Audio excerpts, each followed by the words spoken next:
Welcome to Being a Parent, a series of short videos with strategies to help make family life less stressful. I'm Susanna. And this is Josh. Hi. And you're also going to meet our amazing parent group leaders who have tried and tested the strategies in their own homes.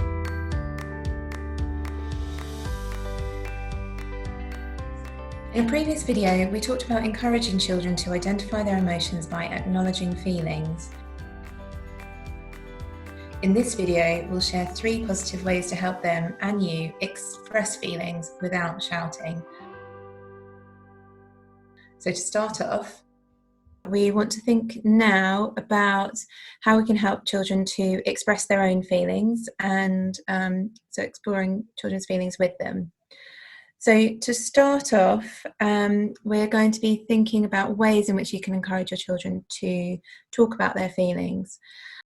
You should be seeing on your screen now a sheet with some different faces, basically different emojis really. And so this is a really, really useful way of beginning to open up conversations about feelings.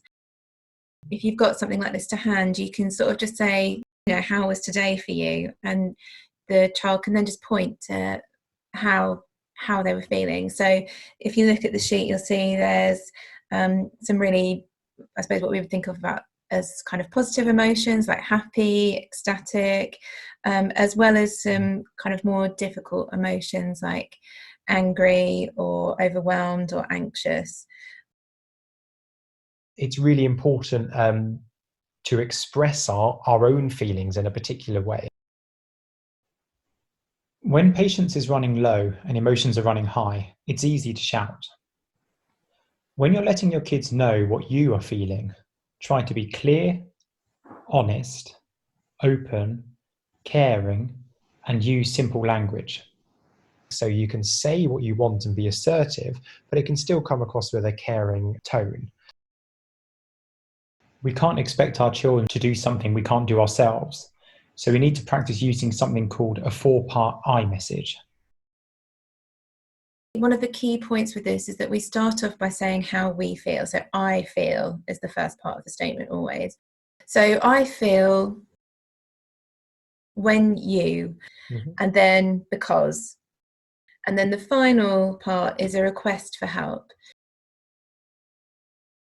So with older children and teenagers, you might say, how can you help me? And with younger children, you might be a bit more specific and tell them what it is that would be helpful. Think of something your child does that annoys you. Think in your mind, or write it down in fact, what is it about the behaviour that you don't like?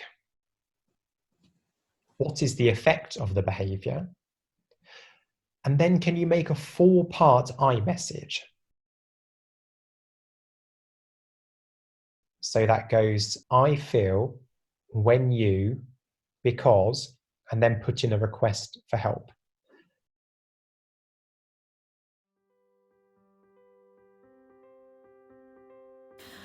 We learn a technique called the I statement, where instead of blaming your child or your partner or somebody for something, saying you always do this, you're so this, instead you say I feel at the beginning, and it just takes a lot of that blame away and helps the other person maybe feel less defensive. So you say I feel upset when you don't tidy up because it makes a lot of work for mummy, and please can you help by tidying up? And sometimes it works, quite often it works, which is amazing. Using the I statement is actually very useful and very helpful. It will help you to make yourself clear, to explain your feeling, to explain your situation, and that will make everything you say very clear and very understandable.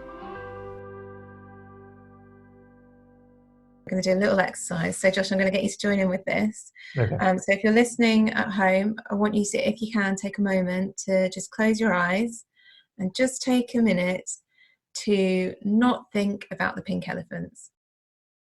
So you can do whatever you want, think about anything you want, just don't think about the pink elephants. So not the pink elephants, anything but the pink elephants. Okay, so you can open your eyes. Josh, what did you find yourself thinking about?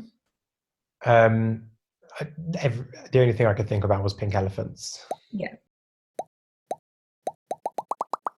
When you're told not to think about something, that is the only thing that comes to your mind.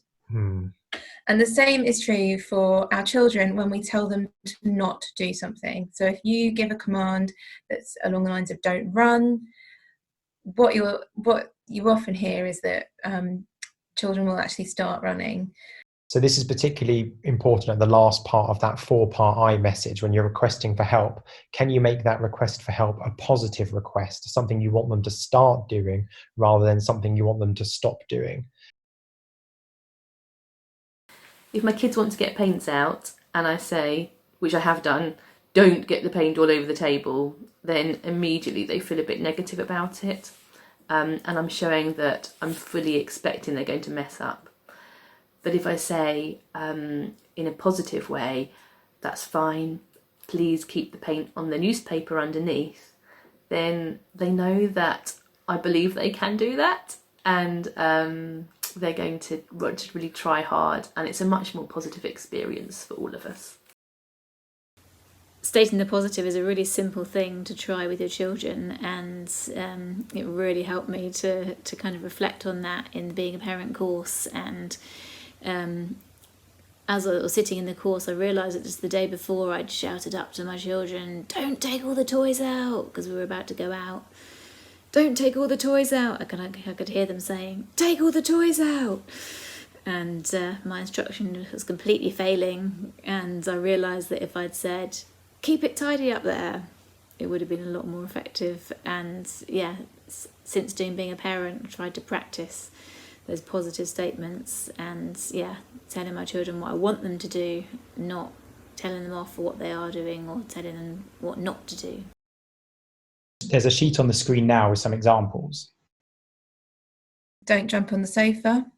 So you could either say sit nicely on the sofa, or sit still, or sit calmly, or alternatively you could say jump on the trampoline if you're lucky enough to have a trampoline. So you can direct the behaviour to something that's a bit more appropriate. And the same for don't be rude. You could say, please use nice words with your brother.